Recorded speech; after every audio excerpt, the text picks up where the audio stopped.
बहुत समय पहले की बात है। एक गांव में बिरजू नाम का एक गरीब किसान रहता था। उसका बहुत छोटा सा परिवार था। उसके परिवार में एकमात्र उसकी बेटी थी, जिसका नाम लाली था। बिरजू ने बहुत ही शौक से लाली को शहर में पढ़ने के लिए भेजा था। बिरजू की बेटी लाली बहुत ही गुणवान और होशियार थी। उसी गांव में बलवंत सिंह नाम का एक लालची और बेईमान जमींदार रहता था। वो अपने जमीन गरीब किसानों को ठेके पर देता था और उस जमीन के बदले वो गरीब किसान से बहुत ज्यादा कर वसूलता था। जमींदार बलवंत सिंह बहुत ही ज्यादा लालची था। वो गरीब किसानों को बहला फुसलाकर पहले तो अपनी जमीन ठेके पर देता और बाद में किसानों से ही शर्त रख देता था। इन गरीब किसानों की भी क्या जिंदगी है। बस 2 वक्त की रोटी के लिए दिन भर काम करते रहते हैं और पूरी जिंदगी 2 वक्त की रोटी के लिए तरसते रहते हैं। और मुझे देखो, मैं बस इन्हें आदेश देता हूँ और समय आने पर सारी फसल हमारे गोदामों में भर जाती है और ये गरीब किसान हमारे आगे जी हुजूरी करते रहते हैं और हमारे सारा काम करते रहते हैं। इसे कहते हैं दिमाग हो तो बलवंत सिंह के जैसा, वरना ना हो। हाँ मालिक, आप तो यहाँ के जमींदार हैं और किसानों को अपनी मुट्ठी में रखते हैं। इनको कैसे इस्तेमाल करना है ये आप भली भांति जानते हो। मालिक, यहाँ क्या अगल बगल के और भी गांव पर आप ही का राज्य है। आपकी मर्जी के बिना तो एक पत्ता भी नहीं हिलता। इसीलिए तो मैं यहाँ का राजा हूँ। मैं इन बेवकूफ किसानों को ऐसी ऐसी शर्त पर जमीन उधार दे रखी है कि मेहनत ये करते हैं और फसल मैं अपनी मुट्ठी में कर लेता हूँ। आखिर इनकी औकात ही क्या है मेरे सामने। जमींदार अपने नौकर से ये सब बातें कर ही रहा होता है, तभी उसके पास एक बिरजू नाम का एक गरीब किसान आता है, जो बहुत दुखी और परेशान होता है। मालिक, मैंने सुना है कि आप किसानों को जमीन ठेके पर देते हो। अरे हाँ भाई, तुमने बिल्कुल ठीक सुना है। मैं अपनी जमीन किसानों को ठेके पर देता हूँ। तो मालिक, आप मुझे भी अपनी जमीन ठेके पर दे दीजिए। मैं भी आपकी जमीन पर 1 साल के लिए ठेके पे काम करना चाहता हूं। मेरा नाम बिरजू है और मैं पास के ही गांव बसंतपुर में रहता हूं। अच्छा ठीक है बिरजू, मैं तुम्हें अपनी जमीन ठेके पर दे दूंगा, लेकिन मैं अपनी जमीन ठेके पर देने से पहले कुछ शर्त रखता हूं। ठीक है मालिक, मैं आपकी शर्त मानने के लिए तैयार हूं। बताइए आपकी क्या शर्त है। शर्त यह है कि तुम्हें मेरी जमीन पर काम करना होगा और 1 साल के बाद उस जमीन पर जो भी फसल उगेगी उसका आधा हिस्सा तुम्हारा होगा और आधा हिस्सा मेरा होगा। जी ठीक है मालिक, मुझे आपकी शर्त मंजूर है। जमींदार से जमीन की कागजी कार्रवाई करने के बाद बिरजू अपने घर चला जाता है और अगले दिन खेती करने के लिए उस खेत में पहुंच जाता है। चलो, अब जमींदार साहब से जमीन तो ले ली है, अब इसमें खेती करना शुरू कर देता हूं। उम्मीद है इस जमीन पर अच्छी फसल होगी। मुझे जमीन पर बहुत मेहनत करनी होगी, तभी मेरे लिए कुछ बच पाएगा। बिरजू उस खेत पर दिन रात मेहनत करके फसल उगाता है। कुछ महीनों बाद गेहूं की फसल उगकर तैयार हो जाती है और बिरजू गेहूं की फसल की कटाई शुरू कर देता है। बिरजू के उगाए हुए फसलों की खबर जमींदार बलवंत सिंह के कानों तक पहुंचती है। क्या मालिक, आपको पता नहीं है क्या आज मदन अपने फसल की कटाई कर रहा है। इस साल तो बिरजू ने बहुत अच्छी गेहूं की फसल उगाई है। बिरजू ने जो गेहूं की फसल उगाई है वह तो एकदम से लहलहा रही थी। बिरजू ने उसकी कटाई करना शुरू कर दिया है। क्या सच में? यह तो बहुत अच्छी खबर है कि बिरजू आज फसल की कटाई कर रहा है।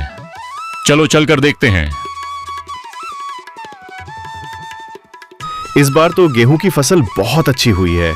अगर आधी जमींदार साहब भी ले जाएंगे तो फिर भी मेरे पास कुछ तो बच ही जाएगा।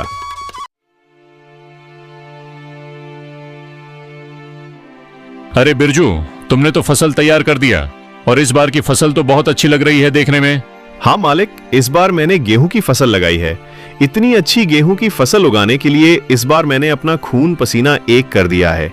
मैंने दिन रात मन लगाकर इस खेत में बहुत मेहनत की है, तब जाकर इतनी अच्छी फसल हो पाई है। इसलिए अब तो मैंने कटाई भी शुरू कर दी है। अरे ओ बिरजू, ये तो मेरी उपजाऊ जमीन का कमाल है। तुम्हारी मेहनत से कुछ नहीं हुआ है। उपजाऊ जमीन के कारण इतनी अच्छी फसल हुई है। तुम्हारी मेहनत हो या ना हो, फसल तो अच्छी होनी ही थी। मालिक, खेत भले ही उपजाऊ हो, अगर उसमें मेहनत नहीं होगी तो फसल कैसे उगेगी? मैंने बहुत मेहनत की है इस खेत में। ज्यादा मत बोल बिरजू, मेहनत तो किराए के मजदूर भी करते हैं। असली कमाई का हकदार तो वही है जिसकी जमीन है। शर्त के मुताबिक जल्दी से मेरे फसल का आधा हिस्सा निकाल। चल जल्दी कर, मुझे बहुत सारे काम है, मुझे वापस भी जाना है। ये कहकर जमींदार बिरजू से सारी गेहूं की अच्छी फसल लेकर चला जाता है और खराब फसल बिरजू के पास छोड़ देता है, जिसे देखकर बिरजू मायूस हो जाता है। हे ईश्वर, इतनी जी तोड़ मेहनत करने के बाद बस इतनी सी फसल मेरे हाथ आई है। हम गरीबों को लोग ऐसे ही लूटते हैं। इतनी मेहनत करने के बाद भी हमारे हाथ में कुछ नहीं आता है। हे ईश्वर, कब मेरी अपनी जमीन होगी? बिरजू इसी तरह अपनी जिंदगी काट रहा था।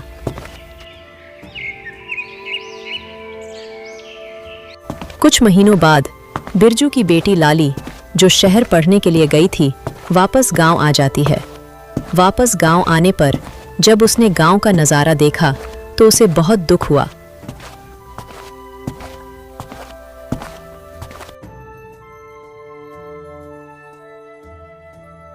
पिताजी, हमारे गांव का ऐसा हाल क्यों है? गांव के सभी लोग दुखी और परेशान नजर आ रहे हैं। आखिर बात क्या है? लाली बेटा, इस गांव में गरीब किसान की यही किस्मत है। जमींदार बलवंत सिंह जैसे लोग हमारी गरीबी का फायदा उठाते हैं। मेहनत हम करते हैं और उसका फायदा जमींदार बलवंत सिंह जैसे लोग खा जाते हैं। हमारे पास ना अपनी जमीन है और ना अधिकार। हम गरीब किसान बस मेहनत करते हैं और भूखे रहते हैं। किसानों की ऐसी दयनीय स्थिति को सुनकर लाली बहुत दुखी हो जाती है। पिताजी, आप चिंता मत कीजिए। अब मैं आ गई हूँ और यह अन्याय अब और नहीं चलेगा। आज से मैं आपके साथ खेतों में काम करूंगी और उस लालची जमींदार को उसी की शर्तों में बांध दूंगी। मालिक, अब से मैं पिताजी के साथ खेतों में काम करूंगी। अगले ही दिन लाली जमींदार बलवंत सिंह के यहाँ पहुंच जाती है। अरे लाली, तुम यहाँ कहो, क्या बात है? मुझे ठेके पर कुछ जमीन चाहिए। तुम तो एक लड़की हो, अब तुम खेती करोगी? अरे तुम अभी बच्ची हो, तुम्हारे अंदर इतना दम नहीं है। तुम पढ़ी लिखी लड़की हो, खेती नहीं कर पाओगी। नहीं मालिक, ऐसा मत बोलिए। भले ही मैं पढ़ी लिखी हूँ, मगर हूँ तो एक किसान की बेटी ही ना। खेती करना मुझे अच्छी तरह से आता है। अच्छा चलो ठीक है, तुम्हारी बात मैं मान लेता हूँ। वैसे भी काम का क्या रह गया है? पढ़ लिख कर तो सभी ऐसे ही बेरोजगार घूम रहे हैं। आपका बहुत बहुत धन्यवाद मालिक। अरे धन्यवाद बाद में दे देना, पहले मेरे नियम और शर्तें को सुन लो। आपकी क्या शर्त है मालिक, बताइए। जमींदार बलवंत सिंह, ये तो बच्ची है। इस बार कुछ ऐसी शर्त बता देता हूं जिससे इसकी सारी फसल मेरी हो जाएगी। वैसे भी इसके पिता बिरजू हर साल गेहूं ही लगता है, तो ये भी गेहूं ही लगाएगी। अच्छा लाली सुनो, तुम जो भी फसल लगाओगी उसका आधा हिस्सा मैं रखूंगा और आधा हिस्सा तुम रखोगी। लेकिन ऊपर का हिस्सा मैं रखूंगा और नीचे का हिस्सा तुम रखोगी। अगर तुम्हें मेरी यह शर्त मंजूर है तो बोलो। ठीक है मालिक, मुझे आपकी शर्त मंजूर है, ऐसा ही होगा।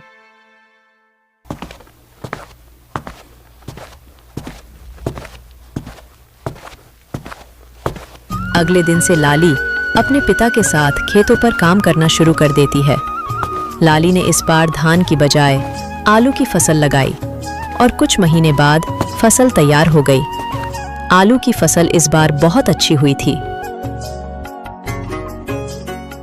अब लाली और उसके पिता दोनों खेत से आलू की फसल निकालने लग जाते हैं।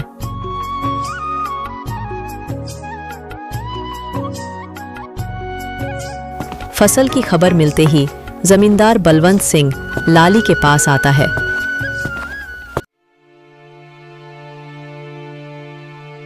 अरे लाली, शर्त तो याद है ना तुम्हें?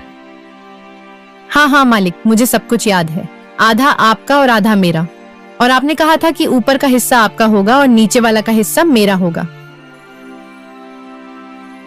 देखिए मालिक, इसने तो चालाकी कर दी। ये धान की फसल नहीं है, ये तो आलू की फसल है। अरे ये क्या लाली, इस बार तुमने आलू लगाया है? ये तो आप ही की शर्त थी मालिक, और आपने ही शर्त बताई थी, और अब आप ही शर्त मानने को तैयार नहीं है। अरे लेकिन मैं इस घास फूस को लेकर क्या करूंगा, जबकि सारे आलू तो तुम ले रही हो। मालिक, मैं कुछ नहीं जानती, आप अपना ऊपर का हिस्सा ले जाइए। इस तरह अपनी चालाकी दिखाते हुए लाली ने बेईमान जमींदार को मुंह तोड़ जवाब दिया और सभी आलू लेकर घर आ गईं और घास फूस जमींदार के हिस्से छोड़ आईं। मालिक, पूरे गांव में आज तक किसी ने भी आपसे चालाकी दिखाने की हिम्मत नहीं की, और ये बिरजू की बेटी लाली इतनी आसानी से आपको बेवकूफ बना गई। अरे ये बिरजू की बेटी मुझे क्या बेवकूफ बनाएगी? आने दो, इसे अगली बार उसे ऐसा सबक सिखाऊंगा कि मुझसे उलझने की कोशिश नहीं करेगी।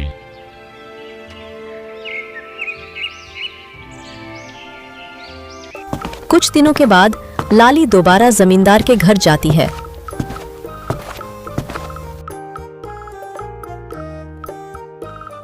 कैसे है मालिक? अरे लाली, फिर से तुम कहो, क्या चाहिए तुम्हें? आपकी जमीन ठेके पर चाहिए थी। ठीक है, मैं तुम्हें अपनी जमीन ठेके पर दे दूंगा, पर मेरी इस बार की शर्त भी कान खोलकर सुन लो लड़की। इस बार तुम्हारी कोई चालाकी नहीं चलेगी लड़की। इस बार नीचे का हिस्सा मैं लूंगा और ऊपर का हिस्सा तुम्हारा होगा। क्या तुम्हें मेरी यह शर्त मंजूर है? मालिक, मुझे आपकी शर्त मंजूर है। मालिक, इस बार फसल के ऊपर का भाग मेरा ही होगा। इस तरह लाली जमींदार से बात करने के बाद घर आ जाती है। इस बार भी लाली दोबारा खेती करने की तैयारी में जुट जाती है। लाली इस बार गेहूं की फसल लगाती है। कुछ दिनों बाद गेहूं की फसल काफी अच्छी उगाती है। अरे वाह, इस बार तो गेहूं की फसल खूब अच्छी दिख रही है। मजा आ गया। आने दो उस बेईमान जमींदार को, तब उससे मजा चखाती हूँ। कुछ दिनों के बाद जमींदार लाली के पास आता है। जैसे ही जमींदार लाली के खेत के पास पहुंचा तो गेहूं की फसल देखकर उसका तो दिमाग ही चकरा गया। अरे ये क्या, इस लाली ने तो इस बार गेहूं की फसल लगा दी है। ये लड़की तो जितना मैं सोच रहा था उससे कहीं होशियार निकली। प्रणाम मालिक, कैसे हैं? आप ठीक तो है ना? देखिए मालिक, इस बार मैंने गेहूं की फसल लगाई है और आपकी शर्त के अनुसार फसल के ऊपर का हिस्सा मेरा होगा और नीचे का हिस्सा आपका होगा। इस तरह अपनी चतुराई से लाली ने दोबारा जमींदार बलवंत सिंह को मूर्ख बना दिया और जमींदार एक बार फिर से धोखा खाकर गुस्से से तिलमिला गया। अरे मालिक, उस पिद्दी सी लड़की का दिमाग तो देखिए। आप जैसे इतने बड़े चालबाज जमींदार को उसने फिर से मूर्ख बना दिया। तुम सही कह रहे हो झुमरू, मैं तो उसे बच्ची ही समझ रहा था और उस बच्ची ने मुझे फिर से मूर्ख बना दिया। अगली बार उसे आने दो, फिर उसे बताता हूं कि जमींदार बलवंत सिंह क्या चीज है। लाली ने गेहूं की फसल की कटाई की और सारी फसल अपने घर ले आई और उस फसल का कुछ हिस्सा लाली ने गांव के जरूरतमंद लोगों में बांट दिया। लाली और बिरजू दोनों बहुत ही खुश थे। कुछ दिनों बाद फिर से फसल उगाने का समय आ गया। चलो, उस लालची जमींदार से आज फिर से मुलाकात करती हूँ और उससे ठेके पर जमीन लेकर फिर से फसल उगाती हूँ और देखती हूँ कि इस बार वह जमींदार शर्त में अपना में कौन सा खुराफाती दिमाग लगाता है। ये सोचकर लाली ठेके पर जमीन के लिए उस जमींदार के पास फिर से जाती है। अच्छा, तो तुम मुझसे मिलने के लिए फिर से आ गई। देखो लड़की, तुम मुझसे ज्यादा होशियार बनने की कोशिश मत करना। मैं भी जमींदार बलवंत सिंह हूँ। मुझे होशियारी नहीं आती है मालिक, मैं तो एक गरीब किसान की बेटी हूँ। होशियार तो आप लोग हैं जो गांव के गरीब किसानों की मजबूरी का फायदा उठा रहे हैं। अपनी जुबान पर काबू रखो लाली। ये तुम क्या बोले जा रही हो? जिस काम के लिए आई हो वो बात करो। यहां ज्यादा ज्ञान बांटने की जरूरत नहीं है। ठीक है मालिक, चलिए काम की बात करते हैं। मुझे इस बार भी आपकी जमीन ठेके पर चाहिए। बताइए मालिक, इस बार आपकी क्या शर्त है? हाँ, शर्त तो है। तू खुद को बड़ा होशियार समझती है ना लड़की। इस बार फसल का ऊपर का और नीचे का हिस्सा मेरा होगा और बीच का हिस्सा तेरा होगा। अब बोल, क्या तुम्हें मेरी ये शर्त मंजूर है? बिल्कुल मंजूर है मालिक, जैसा आप कहें। अच्छा ठीक है मालिक, तो अब मैं चलती हूँ, मुझे फसल उगाने की तैयारी भी करनी है। लालची जमींदार की बात मानकर लाली अपने घर चली जाती है और वो फिर से फसल उगाने की तैयारी में लग जाती है और इस बार वो गन्ने की फसल लगाती है। लाली ब्या, इस बार तुमने खेत में कौन सी फसल लगाई है? पिताजी, इस बार मैंने गन्ने की फसल लगाई है। फसल काफी अच्छी हुई है। इस बार भी आमदनी अच्छी होगी पिताजी। ये तो बहुत अच्छी बात है बेटा, तुम बस ऐसे ही मेहनत करती रहो। कुछ महीनों बाद लालची जमींदार और उसका नौकर दोनों लाली के पास आते हैं।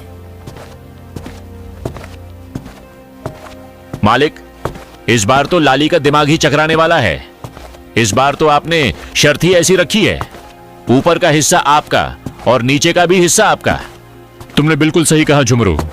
इस बार मैंने अपने दिमाग का 100% उपयोग करके ब्रह्मास्त्र छोड़ा है। मैं भी अब देखता हूं वो किसान की बेटी लाली कैसे बचती है।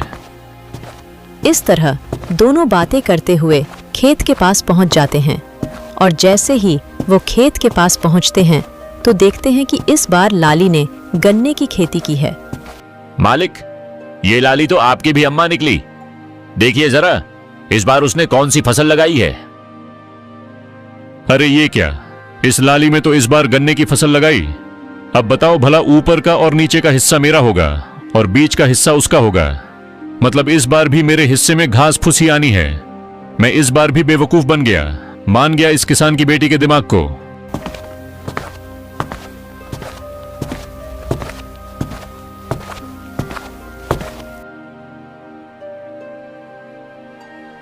अरे मालिक, आप आइए आइए, कैसे हैं आप दोनों? आपस में क्या खुसुर फुसुर कर रहे हैं? अरे वाह, एक तो चोरी ऊपर से सीना जोरी। तुमने मुझे इस बार भी बेवकूफ बना दिया ना। नहीं मालिक, जरा मुझे भी तो बताएं कि मैंने आपको क्या बेवकूफ बनाया है।